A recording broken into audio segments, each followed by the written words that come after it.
followed a woman into an elevator. As soon as they entered, he began harassing her, but she immediately pushed him away. When the elevator doors opened, she walked out confidently. Suddenly, the elevator malfunctioned. No matter how many buttons he pressed, it wouldn't budge. He heard strange noises coming from outside and started banging on the elevator walls for help, but no one responded. Desperately, he began trying to pry open the doors with all his strength. He managed to force the inner doors apart, then started working on the outer doors. He could only create a small gap because the safety lock was engaged. The man shouted loudly into the hallway, but the offices outside were as silent as a graveyard with no response.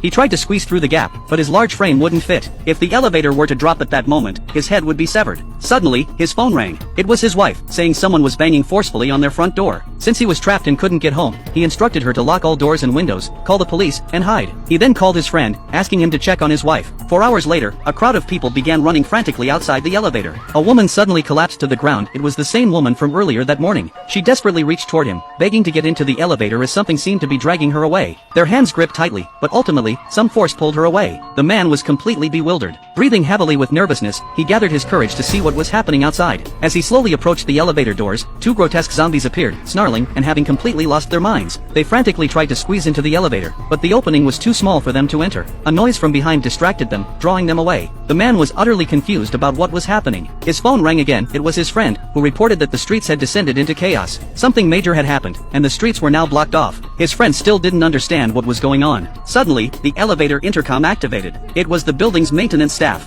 He urgently called for help, but after just a few words, another horrifying scream came through. Little did he know that what would happen next would be even more terrifying.